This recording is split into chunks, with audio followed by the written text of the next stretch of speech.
Hello everyone, good evening. আজকে চলে আসলাম evening স্ন্যাক্সের recipe নিয়ে। চলুন তাহলে দেখে নেওয়া যাক। প্রথমে একটা বাটি নিয়ে নিচ্ছি, আর এখানে 100 গ্রাম মতো সয়াবিন 5-7 মিনিট মতো সেদ্ধ করে রেখে দিই। এক্সট্রা যে জলটা সোক করেছিল সয়াবিনের মধ্যে, সেটাকে চিপড়িয়ে ফেলে দিয়েছি। 5-7 মিনিট মতো বয়েল করার পর এখন মিশিয়ে নেব সমস্ত কিছু দিয়ে। প্রথমে দিয়ে দিচ্ছি নুন,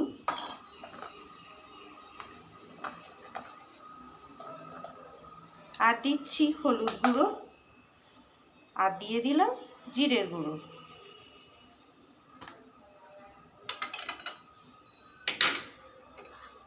আর কুচিয়ে রাখা পেঁয়াজগুলো দিয়ে দেবো। দিয়ে দিলাম কাঁচা লঙ্কা,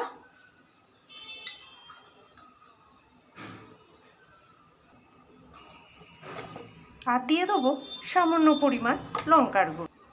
এবার দিয়ে দেবো 1/2 চা চামচ আদা রসুন পেস্ট। এখন দিয়ে দেবো চালের গুঁড়ো। চালের গুঁড়ো যদি না থাকে 2 চামচ মতো কর্নফ্লাওয়ার দিয়ে দিলেও হয়ে যাবে। এবার দিয়ে দেবো 1/2 কাপ মতো বেসন। এবারে সব শেষে দিয়ে দেবো ডিমটা ফেটিয়ে। এখন হাত দিয়ে সমস্ত মশলার সাথে সয়াবিনটাকে মিশিয়ে নেব। এই রেসিপির জন্যে একেবারে মিক্সারের কিন্তু প্রয়োজন নেই। সয়াবিনটা 5-7 মিনিট মতো একটু সেদ্ধ করে নিলে হয়ে যাবে। আর এভাবে হাত দিয়ে ভালো করে মিশিয়ে নিচ্ছি। এখন তেলটা গরম হয়ে গেছে। কড়াইয়ে বেশ কিছুটা তেল দিয়ে গরম করে নিয়েছি।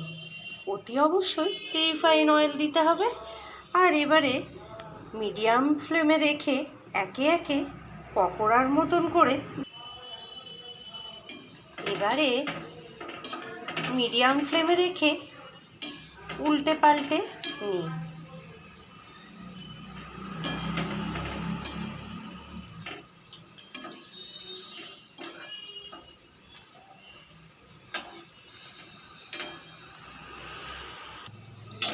এবার তুলে নিই ক্রিসপি পকোড়ার রেসিপি।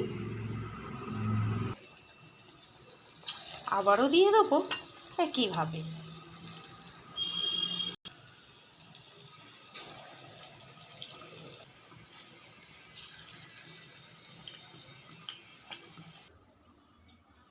যদি থাকে সয়াবিনের চিকেন পকোড়ার রেসিপি, সরি চিকেন পকোড়া নয়, সয়াবিন পকোড়া।